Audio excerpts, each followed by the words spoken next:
Well, I mean, I'm horribly old, so you know, the first video game I played, well, the first console I had was Pong. You know, none of this PlayStation stuff. We had Pong with one. I think you had two controls. You had speed and you had variable bat size. So you know, it was quite configurable. I did play games on the Sinclair ZX81, and that's actually when I started learning to program, when I was 11, which sounds young now, I guess, but at the time, you know, it was like it didn't seem to be the case, and that was in Sinclair Basic. I didn't really get beyond that. And then there was this big time out where I did stupid things like tried to be a rock star and other such things. And then when I came back, it was to learning programming again. It was C and then C++. But I don't have much in the way of qualifications in any of this stuff. It's mainly just buying books. But in terms of games, it would be really old stuff. I mean, Elite. And lots of people talk about Elite, but Elite was incredible, and they did that in 48K, maybe 16K actually. Most programmers now cannot write their name in less than 48K, and they did an entire sprawling open universe. It was incredible. There was that Lords of Midnight. I'm not sure how to describe that, sort of adventure game, stroke real-time strategy, kind of everything game. That was in 48K probably. Right now the game that I play more than anything else is Company of Heroes. I'm a massive Company of Heroes fan. I think it is brilliant. Blah blah blah. How many hours do you spend coding every day? Yeah, you don't want to know. Lots. An insane amount, actually. My number one kind of hobby and pastime is making games. So you'd think that if I finish work for the day, what shall I do to relax? Well, I'll keep working. Which sounds horrific if you hate your job. If you own the company and you're doing exactly what you want and you design how spaceships explode for a living, it's pretty cool, I think. So it's just a matter of fucking discipline, really. You just got to get on with it. Nobody wants to hear that. They don't want to hear that you've got this magic trick. I have one magic trick. I'll show you my magic trick. It's amazing. Well, it's not. It's, you know, it's this. It's the hourglass of motivation. So you could buy this. You know, if you can't finish your game, if you've got unfinished games and you're an indie game developer, the reason I finish games and you don't is because I got that. Because what I tend to do, if I'm not getting much done, I just turn this over. It's an hour. It's an hour, and I won't let myself you know, check email or argue about politics on forums or you know, go and make a cup of tea or something. I won't let myself do anything but work until that ends. And, you know, if you're doing crap to do with tutorial code, an hour's a long bloody time.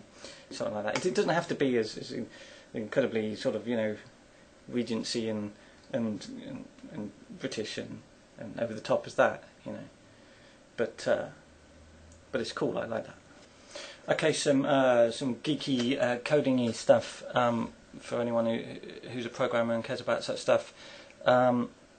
Gratuitous space battles in all my games, they use an engine that I coded myself, and there's a lot of kind of hacks in there to get certain groups of stuff drawn together to make it quick.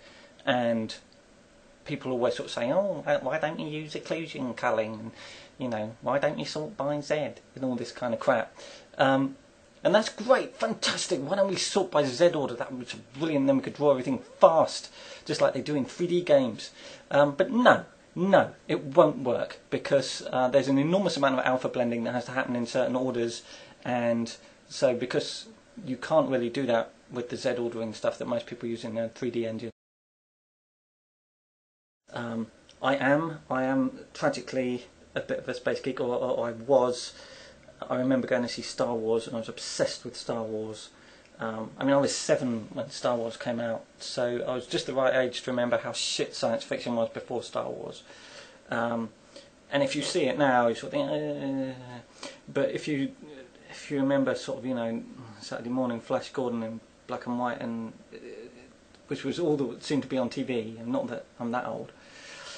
But Star Wars was incredible, at the time, and I actually like, to some extent, the prequels. I don't see. Yeah, Jar Jar Binks sucks, but the fucking Ewoks are, I mean, just a bloody embarrassment.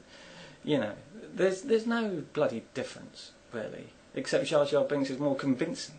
I mean, I had an autograph book with everyone in Star Wars.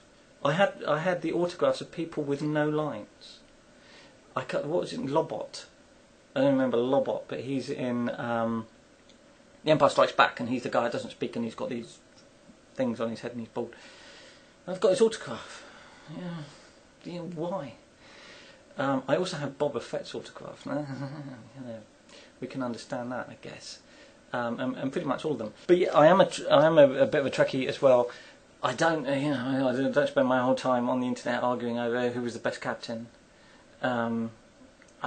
Just because Sisko was the best captain, you know. I mean, yeah, who would you want in a fight? You'd want Sisko, wouldn't you? Sisko would back you up. Sisko would fight. Sisko punched Q in the face. That's the guy that you want. Especially in the middle of like a big space battle. What you want is Sisko.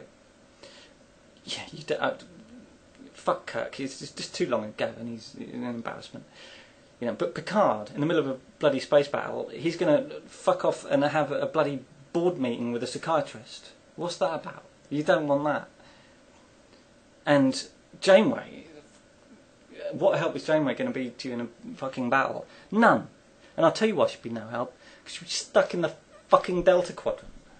Why? Why is she stuck in the fucking Delta Quadrant?